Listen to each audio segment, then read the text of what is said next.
ප්‍රශ්නවලට උත්තරය තමයි මේ මැරෙන්නේ නැතුව ජීවත් වෙන එක. දැන් ඔයාලගේ අදහස මොකද්ද? ඔයාලා ප්‍රශ්න වලට උත්තරයක් කරගන්නවා ජීවත් වෙන්නේ නැතුව මැරෙන එක. නමුත් මතක තියාගන්න ප්‍රශ්නයකට උත්තරයක් මැරෙන්නේ නැතුව ජීවත් වෙන එක. අපි මේක සාකච්ඡා කරමු. මෙන්න මෙහෙම හිතන්නකෝ. බුදුරජාණන් වහන්සේ වදාළ ඉස්සර වෙච්ච ජීවිතයක විස්තරයක්. ඒ කියන්නේ මොවන්ගේ අතරක් තියෙනවා කිව්වා දැන් අපිට මෝ එක අපි ජීවත් වෙලා නැහනේ. එතකොට ඒ ජීවිතේ දන්න අවබෝධ කරපු කෙනෙක් වෙන්න ඕනේ. විස්තර දැනගන්න බුදුරජාණන් වහන්සේ දන්න අවබෝධ කරපු කෙනෙක්. දන්නා කෙනෙක් දකින්නා කෙනෙක්. බුදුරජාණන් වහන්සේ වදාලා මෝරයනක ප්‍රධාන මොවා කියන්නේ එතන මොවන්ගෙන් ඉන්නවකෝ ප්‍රධානී. එතකොට මේ ප්‍රධානියා මුවමායන් කියලා එකක් දන්නවා කියෝ. ඒක යාට පුළුවන්කෝ අනිත් අයට පුහුණු කරන්න. ඉතින් මුවාගේ නැගණිය ඇවිල්ලා මුවාට කියලා තිනවා මෝ රජුරවන්ට අපේ පුතාට මුවමායන් උගන්වන්න. ඊට පස්සේ කියලා තිනවා එහෙනම් එවන්න යා. ඊට පස්සේ ඔන්න දැන් අර මුව පැටිය එනවා. ඉතින් අර මහා මුවායේ ඉතින් ඔය ගොදුරු කාලා විවේකයෙන් ඉන්න වෙලාවට එයාට මුවමායන් උගන්වනවා. මුවමායන් කියන්නේ සතුරන්ගෙන් බේරෙන උපක්‍රම. ඊට පස්සේ හොඳට ඉගෙන ගත්තා.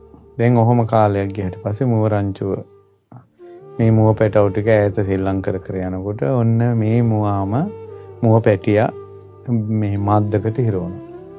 අනිත් මුව කෑ ගහගෙන දිව්වා.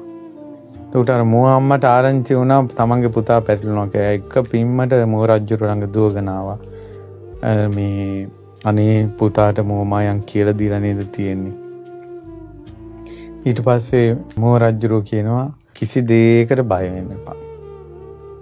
තව ටික වෙලාවකින් මේ hina වීගෙන උඩ පැනගෙන එන මුව දිහා බලපංකෝ කියලා කියන. එච්චර විශ්වාසයි. කියන්නේ එච්චර හොඳට කීකරුව ඉගෙනගෙන තියෙනවා. ඉතින් එයා මොකද්ද කළේ? අර මද්දට අහුවෙච්ච මුවා එහෙම්ම ජරා කරගත්තා. මුත්‍රා කරගත්තා. කටෙන් කෙල එළියට එන්න ඇරියා. හොටු එන්න ඇරියා. බඩ හුලං වලින් පොම්බ ගත්තා. ඊට පස්සේ පණ නැහැ වගේ වැටිලා හිටියා. ඊළඟට ඉන්න තැන් පහුරු ගෑවා. ගොඩක් දඟලුවා වගේ. පහුරු ගහලා ජරා කරගෙන මුත්‍රා කරගෙන ඒක අමන්දාගෙන කටෙන් පේන දාගෙන සෙම දාගෙන ඇස් දෙක උඩට ගිහිල්ලා දිව එළියට පැනලා දිව භාගයක් හැපිලා වගේ බඩේ හුලම් පුරවගෙන හිටියා. දැන් වැද්දා ආවා. දැන් අර ජරාව ඇමෙන්දිලා හෙල්ලෙන්නේ නැතුව ඉන්නකොට මැස්සෝ අයාගේ ඇඟේ වහනවා. මැස්සෝ හැම තැනම. ඊට පස්සේ අර මුව වැද්ද ආවා. මුව වැද්ද ඇවිල්ලා මේ බැලුවා අනේ මුවෙක් මැරිලා. බඩට තට්ටු කළා බොබ් බොබ් බොබ් ගාලා හඬෙනවා. මේකම හන්ද ගහපු ගොම්ම මේ අහුවෙලා තියෙන නරක් වෙන්න ඇවිල්ලා දන්නෙත් නැහැ කියලා මදු ටික කැපුවා. මදු කපලා ලිහලා මෙයාව කපන්න මේ පොරෝ හරි කැත්ත හරි ගන්න අනිත් පැත්ත හැරෙන අතරේ මුවා පැන්නා. ඉතින් ඊට පස්සේ බේරිලා ආවා. බුදුරජාණන් වහන්සේ වදාලා කියන දේ හරියට කරලා තමන්ගේ ශිල්පයෙන් පණ බේරාගෙන ආපු කීකරු මුවෙක් හිටියානම් එයා තමයි කොහොමද රාහුල කියලා මේ ඉපදිලා ඉන්නේ බුද්ධ ශාසනයේ. කීකරු කියෝ. ඒ නිසා හික්මෙනවා කියලා කියෝ. ඉතින් ওই කතාවෙන් අපිට ගන්න තියෙන දේ තමයි මුවෙක් වුණත් පණ බේර ගන්නවා. කුරුල්ලෙක් වුණත් පණ බේර ගන්නවා. දැන් අපේ ජීවිතවලද දුක්ඛිත ස්වභාවය තියෙන්නේ සත්තුන්ගේ ජීවිතවලද සත්තුන්ගේ ඒ සතත් ජීවිතේ බේර ගන්න. කුෂ්ඨ හැදිච්ච බල්ලත් ජීවිතේ බේර ගන්න. ඒ නිසා මේ ප්‍රශ්න වලට විසඳුමක් මැරෙන එක නෙමෙයි. මැරුණට පස්සේ තියෙන එක තමයි කොතන යයිද?